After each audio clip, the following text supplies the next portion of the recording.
everyone. We're Maren and Angela, and this is Homeschool Unrefined. Welcome to our spring and summer 2022 season. This whole season is going to be a treat for you.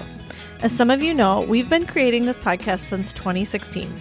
At that time, some of our kids were in single digits, playdates dominated, and we had this idea to create a community around keeping homeschool simple, real, and fun. For this season, we've gone back through all 5 years of episodes to find those that have been the most loved and downloaded. We've compiled them into a list of our top 20 favorites, and we'll be counting them down for you this season.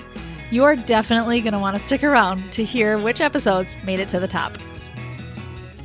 We're really proud of these episodes and wanted to share them because they're at the heart of what Homeschool Unrefined is all about. We wanted to go back and remind ourselves of the work we've done and the community that's been built around these ideas. You might feel some nostalgia when you hear the old music and our old intro. There will also probably be some old promotions and some links that are no longer relevant. We've come a long way as podcasters, yet the messages in these episodes are timeless. If you're looking for new episodes of Homeschool Unrefined, join our Patreon community. For just $5 a month, you'll always have a new episode in your podcast feed. We are continuously recording new content and love sharing our lives with you there. Consider joining for $5 a month. You will be not only nodding your head along with us every week, but you'll also find a group of amazing people. Plus, you'll be supporting our message. You can join us at patreon.com/homeschoolunrefined. Okay, here are our most loved episodes.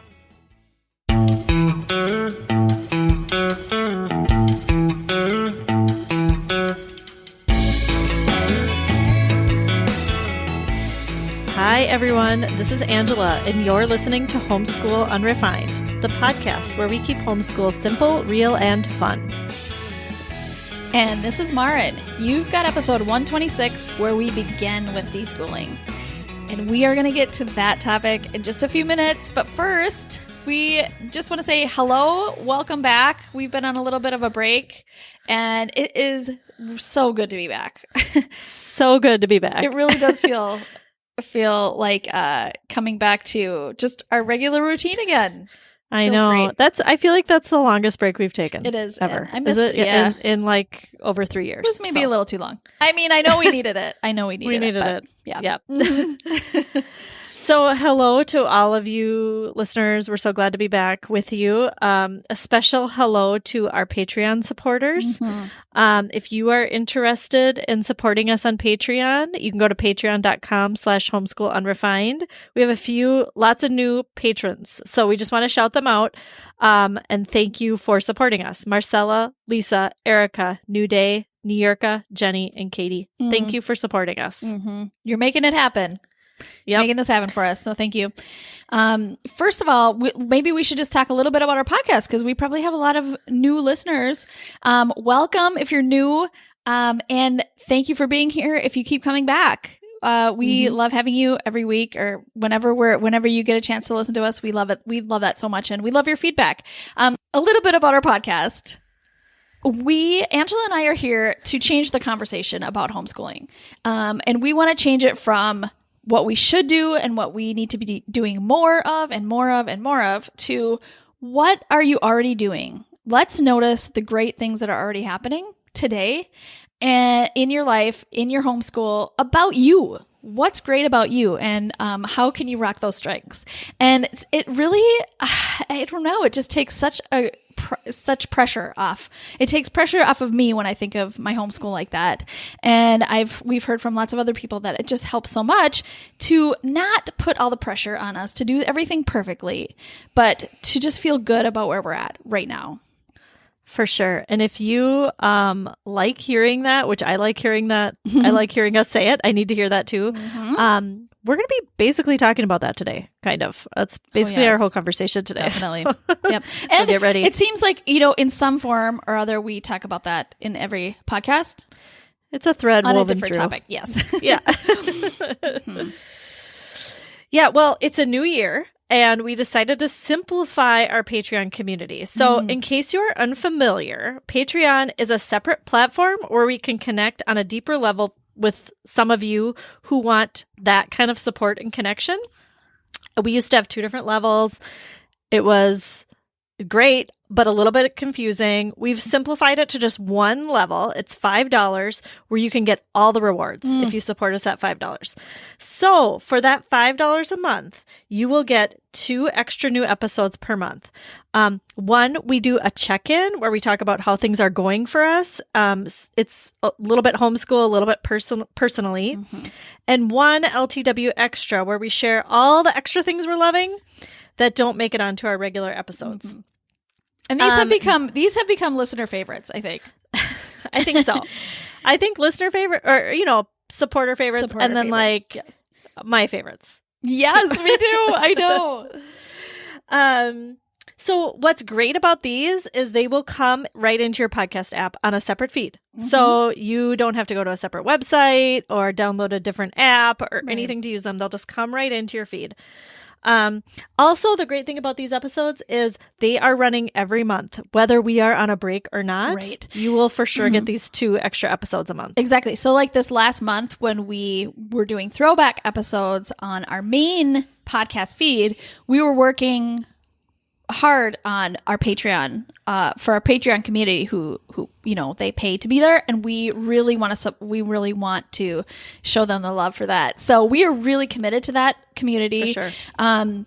We love getting to know them, and it's just like this podcast is just so near and dear to us, and it's so great to like know people who also feel the same way, Right. Meeting like-minded friends. Exactly. Basically. Exactly. Yep. Also, you get, as being a supporter, you get extended, more personal guest interviews. So every time we have a guest on, we go an extra probably 15 to 20, 30 minutes with that guest, and we put it in our Patreon feed. Yes. So you can hear more there from that guest. We also have a new supporter-only Facebook group. Right. If you want to connect on a deeper level with other supporters. Yeah, and that is brand new for many of you. So if you are a patron, go find that group and look for the message on Patreon to show you how to do that, because that's going to be a really great place, I think. I know. Yep. Yeah, we sent a message on Patreon, so you should have gotten that. You can click on that link. We also are committed to having our patrons hear first about everything. So every new thing that we're doing or any announcements, you patrons are the first to know. Yep. You also get a discount on classes. And this is the best part. Probably the best part. In my opinion, if you join now, you get, we've been doing this a year and a half, you get all 18 months of our back episodes with your join right now. So, I mean, just keep those earbuds. I think it's worth it. Just keep them in. Yeah. Yeah. So we hope you join us over there. Please check the show notes, or you can go to patreon.com/homeschoolunrefined. Yeah. All right, Angela. Oh, I'm so excited to be back. How are you doing? Anything new going on that we haven't caught up on yet? Well, okay, it's January, and January's off to a slow start for me. We were on a little family vacation to Arizona for end of December, beginning of January. Then we got home, and my daughter had a birthday, which was great. The day after her birthday, all my kids got really sick. Oh, no. And they're still sick. It's been it's been longer than I wanted, and they're still sick. Oh, so no. we are moving slowly and haven't really gotten started on anything academic except, no, nothing academic. Yeah. We haven't gotten started on anything academic. We've just been doing a lot of watching movies, listening to audiobooks, sometimes playing a game if we can rally everybody. Yeah. But it's just been a lot of family time, which I like. I really like it, that part of it. But it's going to feel good to get everybody back to normal. So it's been a weird, different January for us. But good job just listening to what your family needed and slowing down. Yeah, I know. Yeah. It's important.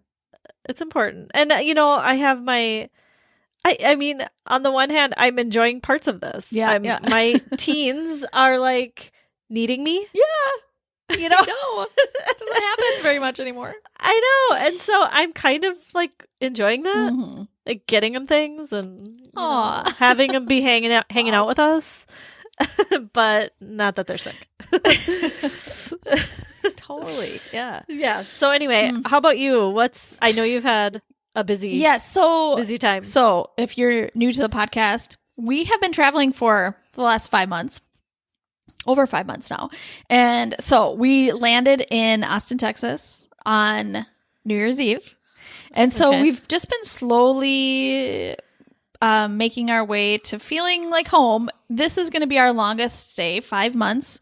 So we're kind of actually taking more time to settle in, actually. You know, like we've been doing 1 month stints in a lot of places, which so we kind of feel like, okay, we got to settle in like real quick and like get to know the city and find all the things. And, you know, kind of feels like a really long not vacation. I don't want to say each place felt like a vacation, but it felt like we got to hurry and like do all the touristy things now. Yeah.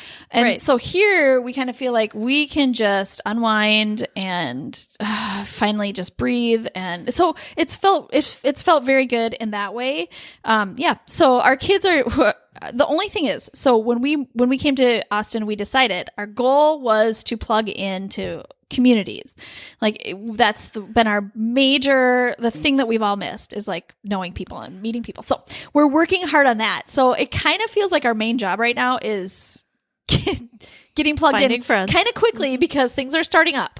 So we're working like it's kind of like everything had to be kind of put on fast forward in that way.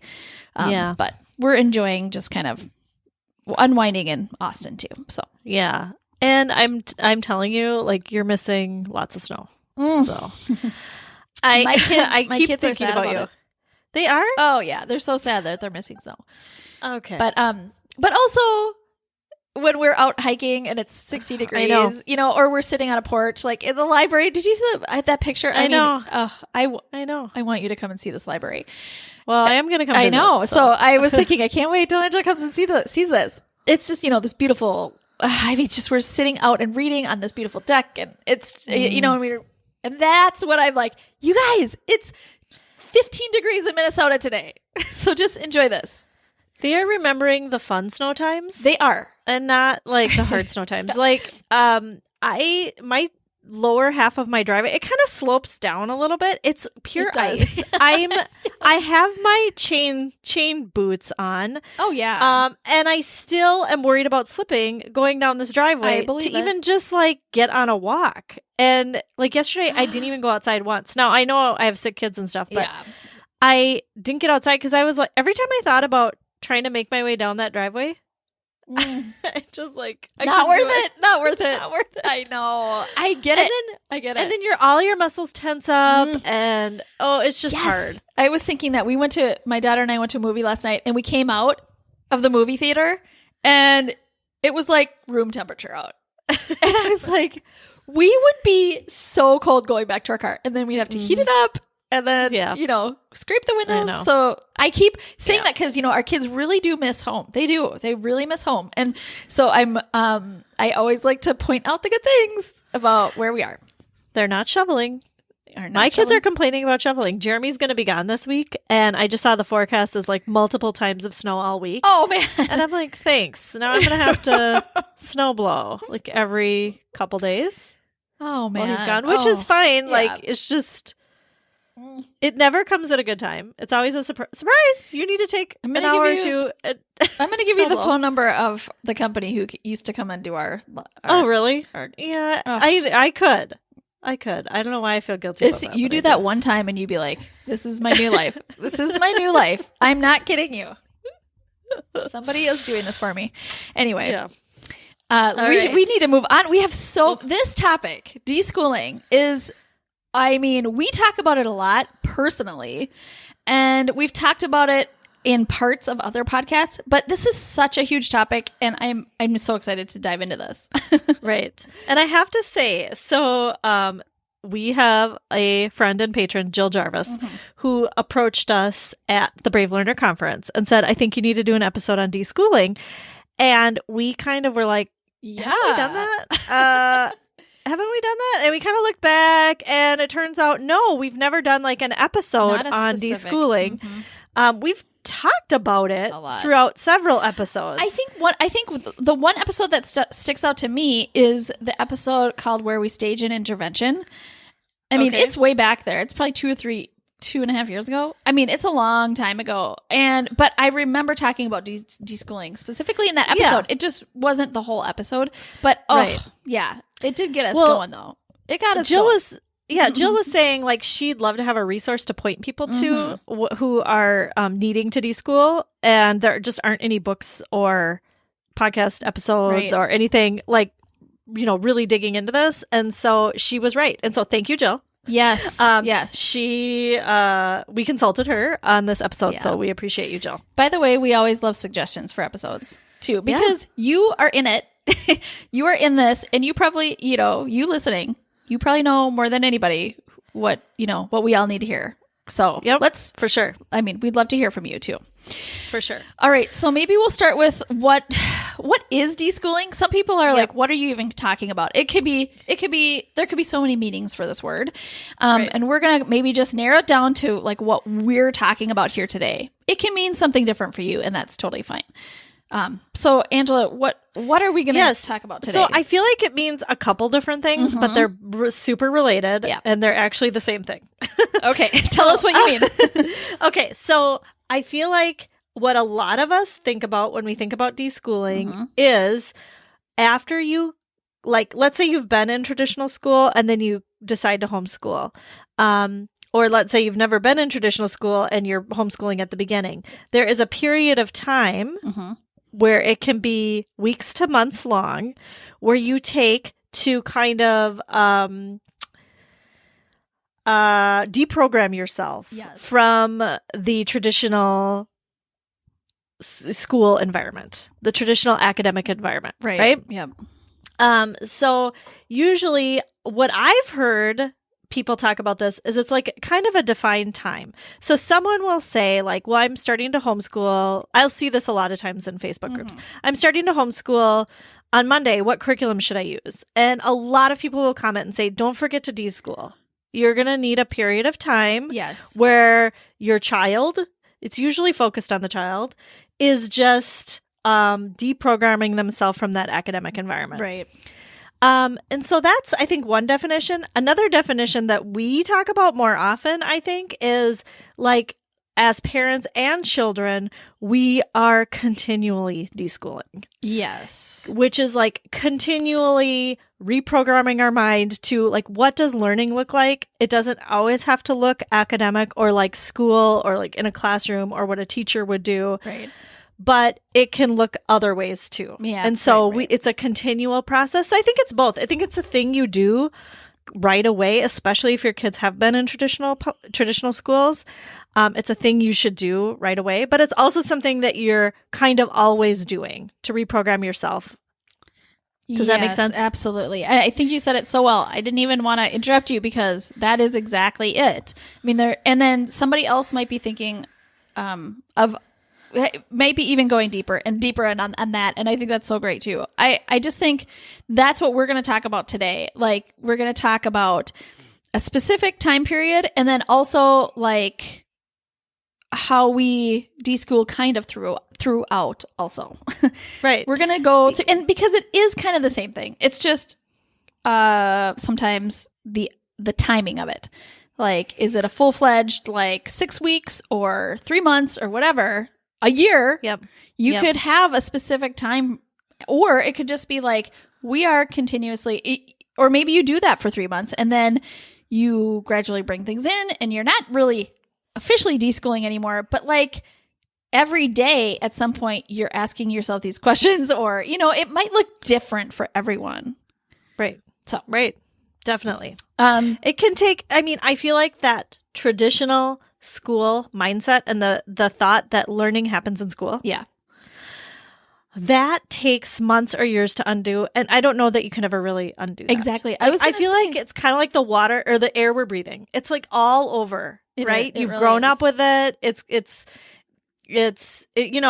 just there. Exactly. And it's hard to undo those thoughts, especially when 95% of the population is doing it. Exactly. And, like my husband and I even talk about this just like with like parenting or with relationships. I mean, we know what we don't want to do. We've seen, like, we've grown up in a way that we want to change. Yeah. So in our minds, we're like, gonna do this differently. And then so often we find ourselves going back to those things. And we're like, oh my goodness, like, how did I get here? I specifically said I wasn't going to do this. But and that's, I think we've been just kind of, immersed in this culture. Yes, it is. Mm-hmm. Yeah. For years, generations. So it's not something that just easily gets flipped off or on, like a switch. So. Right. So, give yourself grace, because this is not like, after 6 weeks, I'm going to be fixed, or like, I'm going to have a new mindset. Change my mind on everything, and it's going to look great. I think for me, it has taken years, and I still have a traditional school mindset a lot of times. Me too. Maybe we can talk about what deschooling might look like. Right, especially in that first few months or year or weeks or however long you think you need to take. What would that look like for you, Marin? Well, okay, so for me, I think it would probably look like not having curriculum necessarily. Okay. Yep. Because I think it would look like more like interest-led learning, meaning, and I think that's because, and we're going to talk about this later, like our kids have to learn that learning is like natural and fun, and it can be fun and interesting. And I think sometimes like that kind of gets killed, when there's a lot of, you have to do this and you have to do that.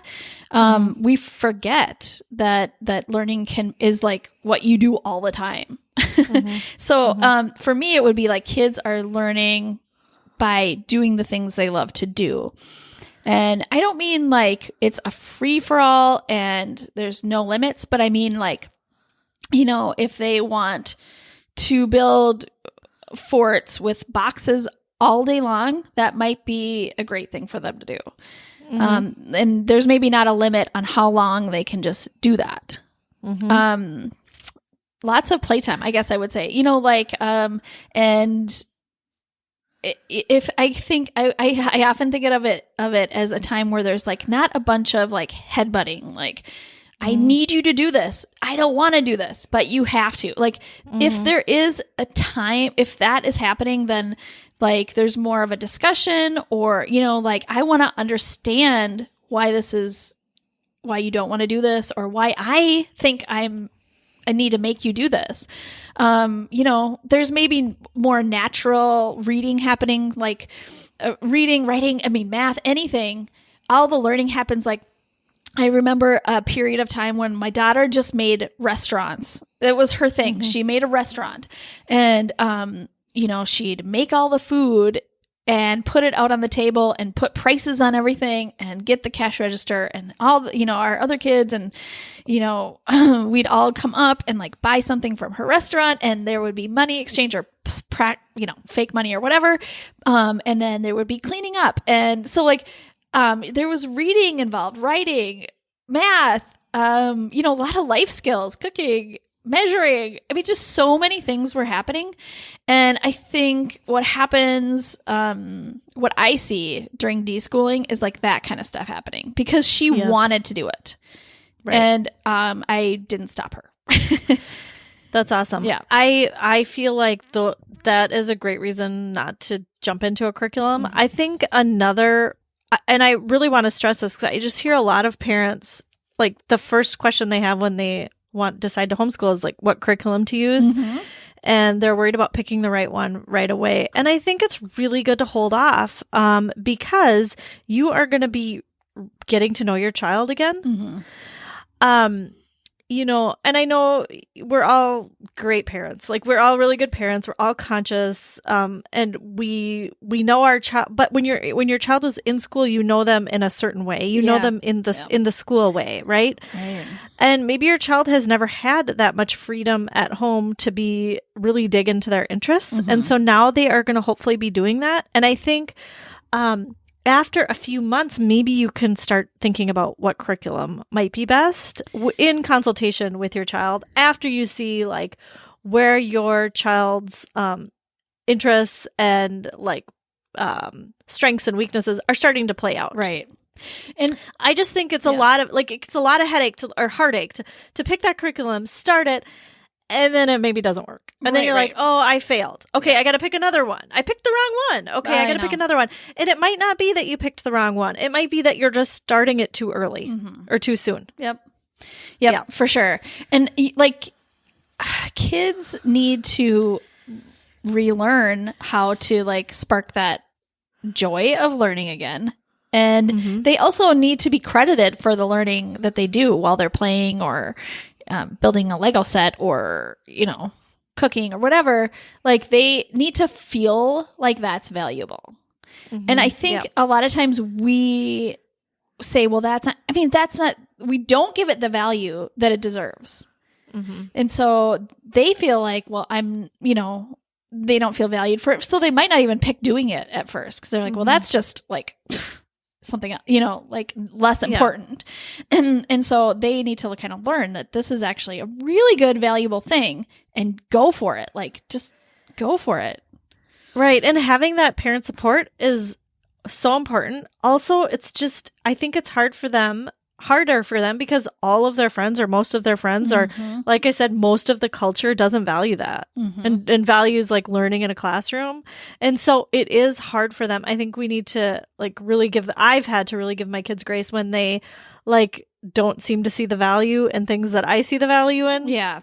Even though I'm telling them like, this is great. This is a lot of work. You're learning a lot. It's hard for them to see that. Right. Because they are so... Even though they've always been homeschooled. Yeah, nobody else has told them that, though. It's, it's right. counterculture. I'm the only one saying it. Yeah. And they're starting to think like, Mom, does she really know? Yeah. It's just practically wise. So what really has helped me is to set up this kind of time for my kids is to kind of set up my environment, the environment in my home, so that it's not like, because I can see parents going, oh my gosh, this would drive me crazy. Like, there's just too many things that they could do that I don't want them to do. And I don't want them to be on video games all day or whatever, But so I think setting up the environment, creating a set of like parameters, like you can do this, or, there are some things that are limited. Here are the things, and this is why, or this is, when and where you can do those things or whatever. And then also setting up like the environment around you. What do you want your kids to be doing? Get those things out and open. Like, get those things out and open. Even for older kids, like put the games out on the table or whatever. Like, I think we think of that as for little kids, like, preschoolers, kindergartners, they have like little shelves with all their toys on it, right? But we all need that. Like, we need to, we need easy access to the stuff we really are encouraged to be doing, or otherwise it's just not going to happen. Like, that's just too much work. I don't want to get the paint set out. I forgot about it. I forgot because it's in a closed cupboard. Yeah. Or you always get mad at me when I make a mess. So why would I take that out? Like, or, so just like set it up so that if they make a mess in a certain area at a certain place, or, put the plastic thing on the table or whatever, or there's a certain table for that, so that you can set up a positive experience for those kind of things. Yeah. And it's not too much work for you. It's so key. I love that so much. In addition to setting up your environment, I would set up a routine of some sort. It might be a daily routine, like, and I don't mean schedule, but I just mean like, here is the rhythm of our day. Like, we get up, we eat, we do some chores, we have some free time. Yeah. And we choose between these things for our free time. Yeah. Then we eat lunch together or whatever. On Mondays, we go to the library. Yeah. And then we get a coffee when we're there. Or on Thursdays we go for a nature walk, or maybe we take the dog for a walk every day. Whatever it is, whatever is important to you. But I would recommend lots of nature just because that can really get our senses flowing. And we've done lots of episodes on that. But as much as you can do nature, I would do nature or getting outside. It's like a nervous system balancer. Just everything kind of just it's equal. Makes everything equal in your body. I don't know. Right. It's just, it just feels so calming and like, back to normal. For sure. And then I would say also as many adventures as you can or want to do, whether that's going to museums or nature things or getting together with friends or going to a play or whatever. Yeah. Do those kinds of things because now you have the time. Yeah. Or like I know you love going to, I do too, love going to movies. Right? Oh yeah. We go to movies on Tuesday, $5. And you have placed value on that. Yeah. There is so much learning happening in movies. There's so much learning happening in movies. And I feel like it's like a book, but it's coming alive. There's a great storytelling. Yep. Great storytelling that's happening. Yep. And so because I'm kind of a movie person, I've, instilled that in my kids too. I've showed them my interest in movies. Yes, I love that because that is something that like I think there can be shame around something like that. Like, oh, I just want to watch a movie all day. I want to watch movies all day. I feel so bad as a parent, as a homeschool parent. I need to get all these other things done where you're embracing that and like finding the value. And actually you are allowing more learning to happen during those movie times. Like if you kind of like shut that part of yourself down and then your kids are maybe going to watch a movie anyway, they feel bad about it and they're like, that's a waste of time. And then they maybe don't get as much out of it, but you're like kind of opening it up for them, like opening this learning opportunity up for them in a fun way, in an awesome way. Right. So great. I love it. I love that too. Okay, so let's move on to why we do this. And I know we've kind of intertwined what it looks like with why we're doing it because it's so natural. Yeah. But why do you think this is important, Angelo? Well, okay, first of all, I want to say that I think this is you are deschooling for the kid, the learner, and the parent. Yes. For both people. Both people need this deschooling process. And, I know that the child is the one who's being homeschooled. And so it can seem like that's the most important, but also the parent is the one who's had more years of this like cultured enculturation of like school. Is enculturation a word? I don't know. We'll make it a word. All right. Of the fact that learning happens in school. So I think it's equally important for both people to be on this journey, which is going to look different. I think one of the main reasons that this is important is because our brain needs the space. It needs the space to think about what our true interests are. I think when you are in school, you have a limited framework for what your interests might be. Yep. It's like, am I interested in math or writing? Yep. Am I interested in science or music, social studies or music or whatever? There are like, 5 to 8 things that you do in school regularly that might be of interest to you. Yep. But once you are homeschooled, there is a plethora, and the sky's the limit. Anything's an interest. And so I feel like it takes our brains time to really think beyond what we've been taught and think about what those other interests are. Totally. And I love that space to think because like, if somebody is building a fort or Lego set or making a restaurant in their kitchen or whatever, like there is time to go deep into that and their brain can imagine things and explore their own, their own limits. Whereas when you have a structured day full of curriculum led by a parent, like there's just no room for the child to explore their own thoughts. And I think this can change like the trajectory of their lives. I was thinking the trajectory of their your future homeschool, but it can change the trajectory of their lives. They may think of something that they love to do so much that at some point turns into a career. You know what I mean? Like in some little way. Some little way. Yeah. It's not going to be, they're not going to become fort builders. I know that.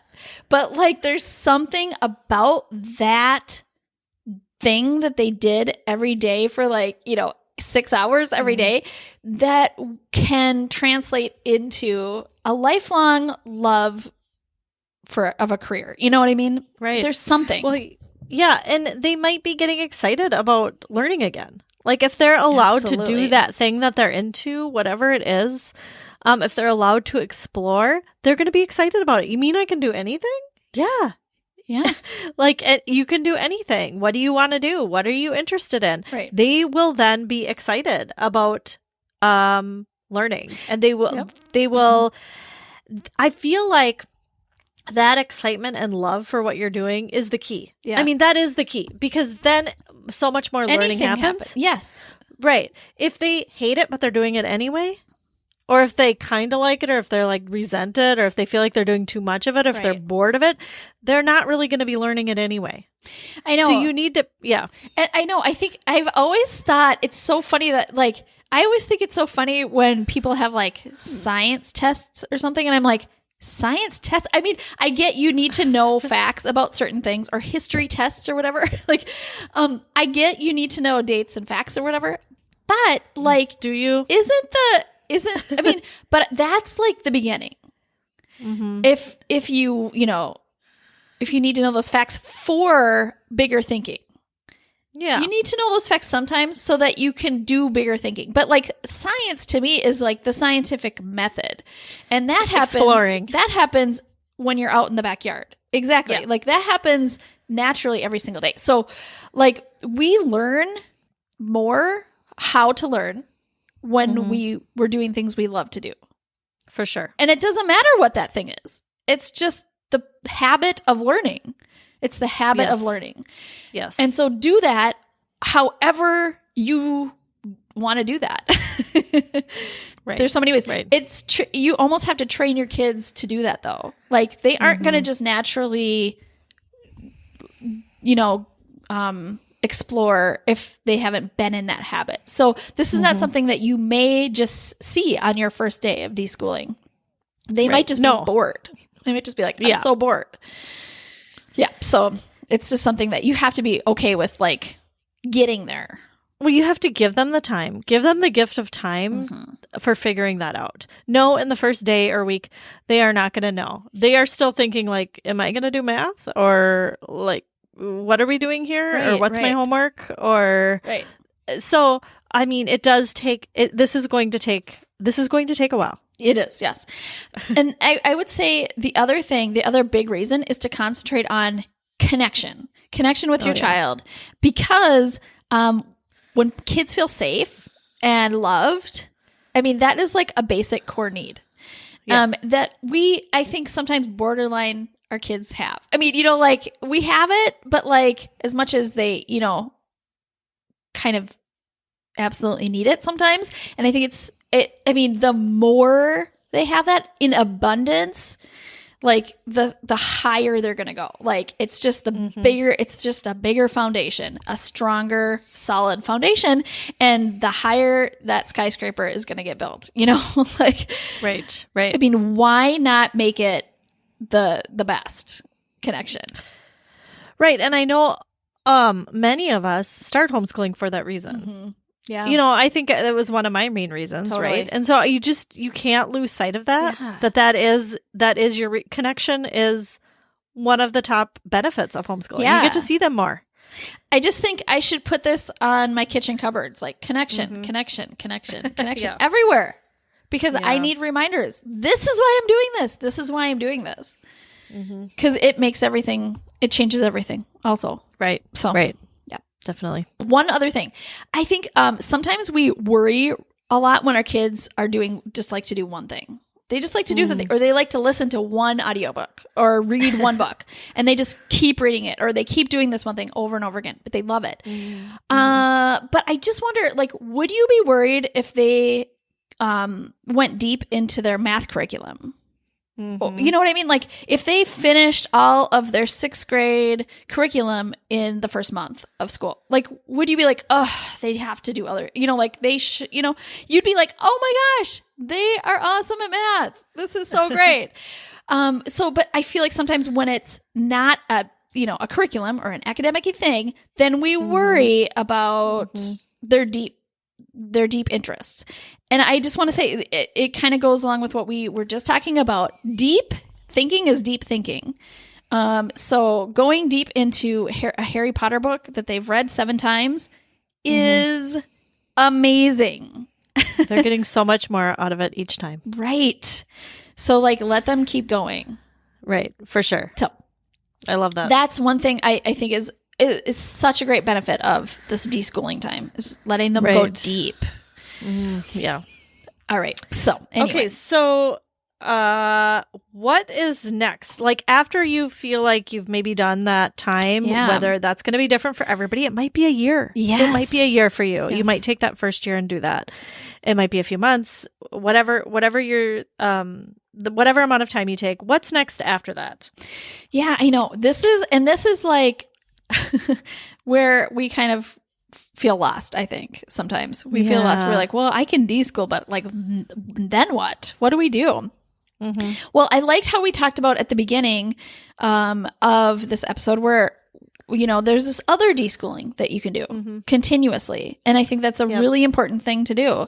Continuously deschool yourself, meaning like go back to these reasons why you're deschooling and ask yourself like, is what I'm doing now good for my child? Is it, am I giving them time to have space to think? Am I letting them go deep in some things? And so even, when you do add in your own curriculum or whatever you've decided, are your kids still able to do these things that they naturally do on their own? Right. Right. Do you still have time for that? Are you still giving and making time for that and prioritizing that stuff? And because you're right, at some point you are probably going to add in some curriculum. And hopefully, I would say do that slowly. I think that's a really good tip. Slowly. Yeah. Add in a little thing at a time. And if it doesn't work, it's okay. Put it away, try the next day. Or you might want to try something new. Whatever it is, you're collaborating with your child. But yes, you want to always make sure then that you are valuing the things that they are really interested in too. Right. Yeah. And I I think our husbands both are own companies, right? And they both say like, what do they say? Slow to hire, quick to fire. And that's what I say about curriculum. Be slow to hire a curriculum for yourself and be quick to end it if it's not working for you. It's not the thing you need to keep if it's not working for you. Curriculum and technology, I always say, should be working for you. You should not be working for it. For sure. That's so good, Maren. Yep. That is so good. I think another thing that you should keep doing is keep learning about yourself and your children and your strengths. That is a continual, lifelong path that that we're both on. Definitely. And that can only help expand and narrow the choices that you make in your homeschool. So I would really encourage you to do that. We have a lot of episodes on this, on personality typing, which we are really into. We really are. If you've been around, you know. And it has really helped us with our homeschooling. Absolutely. So we have a lot of episodes, which we'll put links to those in the show notes for you to get started if you're new here. But, and then I was just going to say also, don't use your status as an adult as a weapon. And what I mean by that is don't use just because you're an adult doesn't mean you should just say what goes all the time. It's so important for you to be building up your children rather than like, imputing things on them. Make decisions that will be good for all of you, not just for you, not just for them, because then you're dying a little inside, and then that falls apart too. So it needs to be healthy for everyone. It needs to be a good fit. Yeah, Maren, and making those decisions in collaboration. Yeah. I can't believe when you wrote that down, don't use your status as an adult as a weapon. That's so good. That is so good. Yeah. Thanks. I said, where'd you hear that? And you said, I thought it in my head. In my own head. Well, I think I'm talking to myself here. It probably came from some decisions I made this week myself. Yeah. Yeah. And I was telling myself that. I can't do that. It backfires. It breaks the connection. So that connection that you built so hard, I was telling myself this week, that connection that you worked so hard to build, like, just broke a little bit. And it's work to build it back, and it's like I have to learn, like, it's just not worth it. So make decisions that are good for everyone. And know that you are the adult. So it's not like the kids get to make all the decisions. You are the wise adult. So you get to decide. You are the one who are like, you've been put in charge of raising these kids up to be the best people they can be. So it's not for them to be like rule followers, or not for them to be, copycats, or, like for them to be their own self, their own personal human being. Yeah. And that's different for everyone. Mm-hmm. It's definitely not a rule that you can just follow and do for each person. So I would say the last thing that you should do is surround yourself with like-minded people. I think that's definitely when you're just starting homeschooling, I think it's really hard to find your group of people. And I think because you might know one other person who homeschools, and you're just like kind of latching onto them, like, tell me what you do. And then as you define your style, you are maybe realizing, oh, that person might not be the best fit for me. And you got to, thankfully, there's so much information online, and you can find lots of kind of people. So find your like-minded people. We have a Facebook group. If you find that this is your kind of people, we're your kind of people, you can join our Facebook group. We'll have that in the show notes. It's called Unrefined Homeschoolers. So we'd love to have you there. Definitely. And then just lastly, we have some resources. We're going to put those in the show notes because we have kind of run out of time. Yes. But our biggest resource is all of our other episodes. Exactly. Because we talk about this topic so much. Yes. So just, keep listening to the back catalog.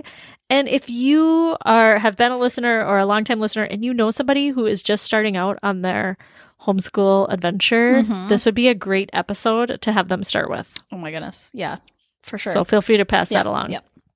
All right.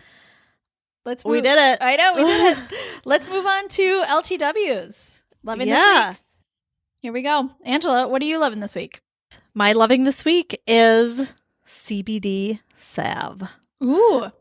I kind of can't believe it took me this long to get to this place where I'm using CBD salve, but I think because I knew CBD oil would mean that I had to do some research, because I know it's complicated a little bit. Yep. I know there's a lot of things to learn.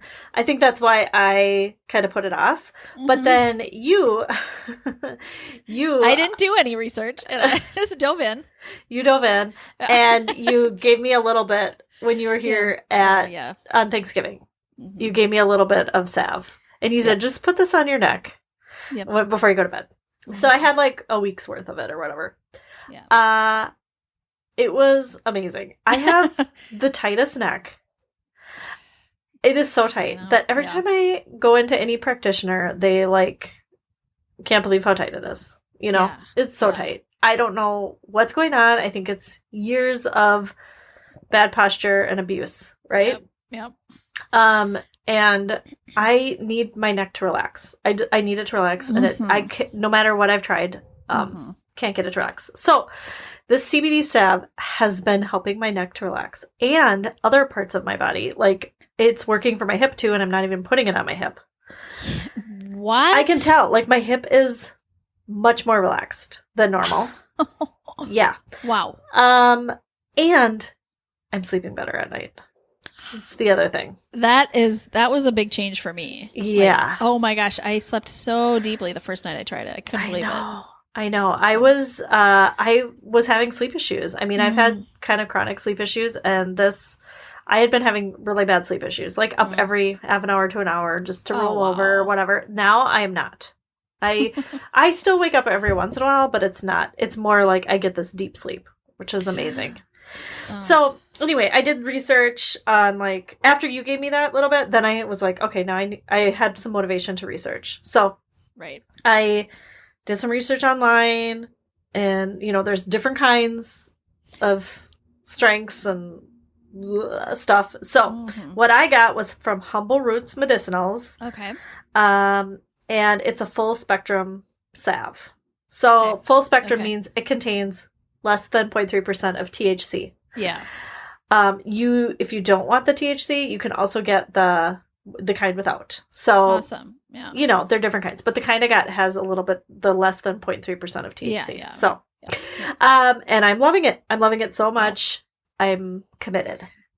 That's awesome. Yeah. So do you use it every night now, or when do you use it? I use it every night.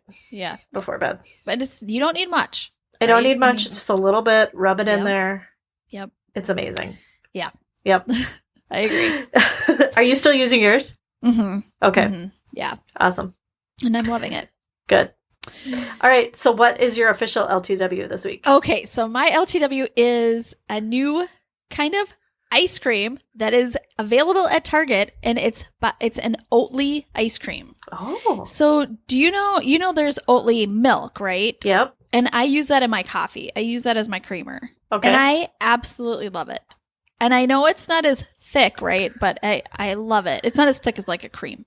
But if you use the little frother, feels like cream. Okay. Anyway, so I use that I've been using that in my coffee for maybe a year or so. And I just discovered they now have Oatly ice cream. That's awesome. It is amazing. It is the best ice cream I think I maybe have ever had in my life. What? I'm not even better than dairy? Not better than dairy. Yeah. Oh, wow. Maybe because I like ice cream. I've never been a huge fan of ice cream, mostly because my tummy doesn't like ice cream at all. Like I can, I can have it once in a while, but like I usually get very sick. My stomach just cramps up from ice cream for some reason. But Oatly ice cream, not even at all. And it's the creamiest, smoothest ice cream ever. Yeah. That's awesome. I'm going to try it. Next shipped order.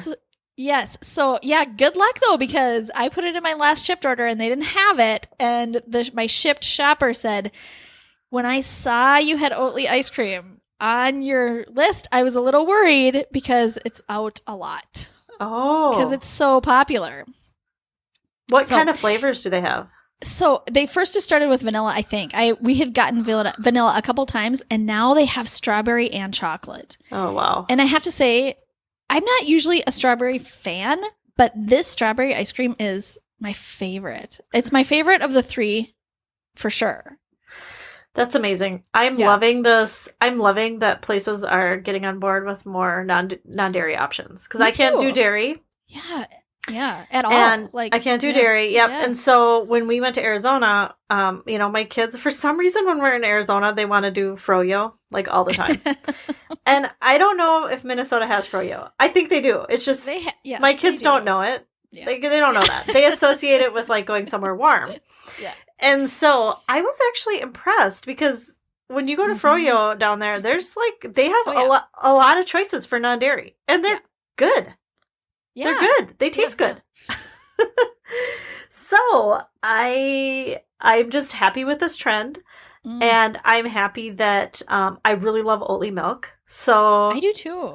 I'm happy that places are trying different things with different kind of milks and like different kind of combinations to make things taste good. Yes, because the more people do it, the better it's going to get. Like, it has to start somewhere. It started bad. It started bad. It just nothing was good. Now things are getting really good. Yeah. Yeah. I love it. Thank you for alerting me. Yes. Yes, definitely. Okay, and then one quick, like little tiny LTW is, I'm just going to have to add this because I just discovered this again, rediscovered it, is apple cider vinegar, and I'm using it like kind of as a conditioner in my hair. Oh, yeah. It's amazing. Like I forgot, I used to use it a lot. Like I think I washed my hair with baking soda and then rinsed with vinegar for a long time. And my hair didn't do well with it, but it was the baking soda that my hair was not responding to. But the ACV, I have to tell you, like I even, if you're a patron, you know, I treated myself to some really nice like Aveda shampoo and conditioner, like maybe a month ago, 2 months ago. And I thought that would like help my hair, like get all the stuff out of my hair. You know, like there's just like a buildup, right? Yeah. And I thought this is the stuff that's going to do it. Well, it didn't. Well, it did for a while. And then it started building up again. I get buildup on my hair and I just can't get it off. There's nothing I could do. One treatment of ACV and it's like, I feel like I have new hair. That's awesome. I know. Your hair does look really shiny now.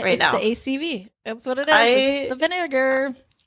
That's amazing. Are you doing it whole, like straight or are you cutting it with water? I just did it straight after. I did use shampoo and then I just put it straight in my hair after that. Okay. Wow. And then you rinse it. Oh, yeah. Not much, though. I don't use a ton. I didn't use a ton, so. Yeah. Awesome. Mm-hmm. Okay. All right, everybody. Thanks for listening. If you would like to follow us on social media, we would love that. We are on Facebook and Instagram at Homeschool Unrefined. We do have that closed Facebook group called Unrefined Homeschoolers. And we have our website, homeschoolunrefined.com, where you can find links to everything that we talked about. And we'll see you next time. Thanks for listening. Homeschool Unrefined is created and produced by Maren Gorse and Angela Sizer. Ethan Miller is our editor, and Amanda Ginn is our VP of all the important things.